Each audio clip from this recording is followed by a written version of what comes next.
The pressing comb, aka hot comb, that gives us the press in curl, is one of my favorite tools to do hair with.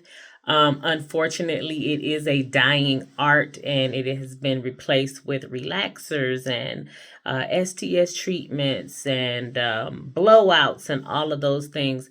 But when it comes to afro, kinky, textured, coily hair, one of the best tools that have ever been invented was the pressing comb. It is a dying art, one that I believe that should be preserved, and I love it. I still offer the service along with the Marcel irons.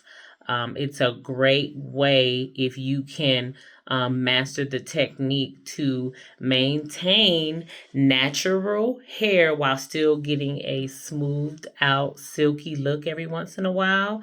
It's also a great way to train hair into having a looser texture because whatever you do to hair on a regular basis is what the hair begins to adapt to. Thus, you may want locks by twisting it. Thus, you may want it straighter or a more controlled or easier to control hair texture. So you brush it more often or comb it more often or you press it on a regular basis. The press and comb is amazing because whenever you are transitioning from having a relaxer or some type of chemically treated texture surface where your hair has a straighter or looser texture, sometimes you want to get away from that and you can transition really easily all the way back into natural hair by getting away from the chemical treatments and using a pressing comb to press out your roots as you wait on that natural hair to grow out so that you don't have to deal with the different textures. Like if you're doing chemical treatments and then you decide to stop, your hair is going to start growing back out curly and or kinky and natural, and then you'll have the straight ends, which causes you to have more breakage. But using that hot comb will or pressing comb will allow you to smooth through those roots. And so for that reason, I think that it's a great service that we should not let die. I think more people should do it. We need more educators teaching about it. And yes, that's what I think about the pressing comb.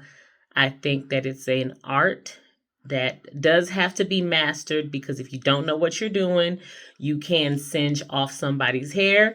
And they know when you've singed off their hair because they can smell it immediately.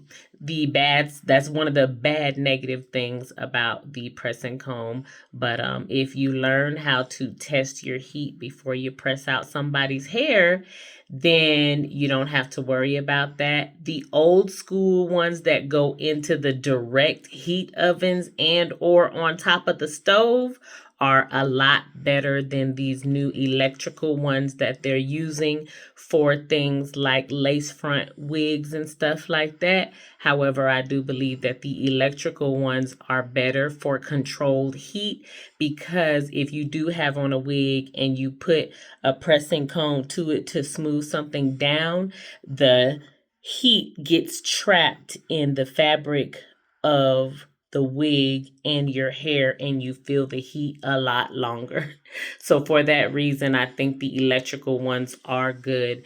But if you're trying to do a really, really smooth press out, silk out hair silkening, you're gonna wanna have you some direct heat on that hair, preferably with a hot comb. The hot comb is great for pressing edges that you have to pick up and put those teeth through to smooth it out. So people still use it for that, even if they have transitioned over to a flat iron or some other means of straightening the hair.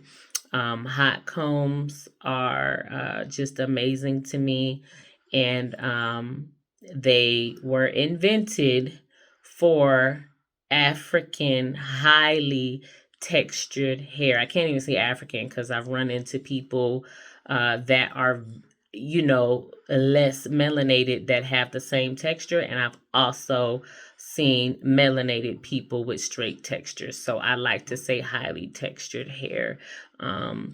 And sometimes there's nothing that will naturally straighten people's hair that have, say, for those people that know the hair typing system, like 4B or 4C hair, those people, if they're going to rock their hair natural and they want it straight, they have to have a hot comb.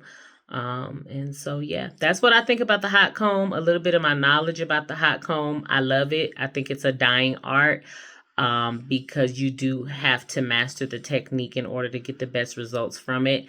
And unfortunately, a lot of integrity has exited the building when it comes to the beauty industry, and people are looking for shortcut ways to make larger sums of money. And a lot of people that do hair today do not have a passion and love for the industry to slow down and learn those old school foundational techniques that got us where we are today with the flat iron and the all the other tools that they're using now to style hair. So let's keep pressing alive, forever pressing curl.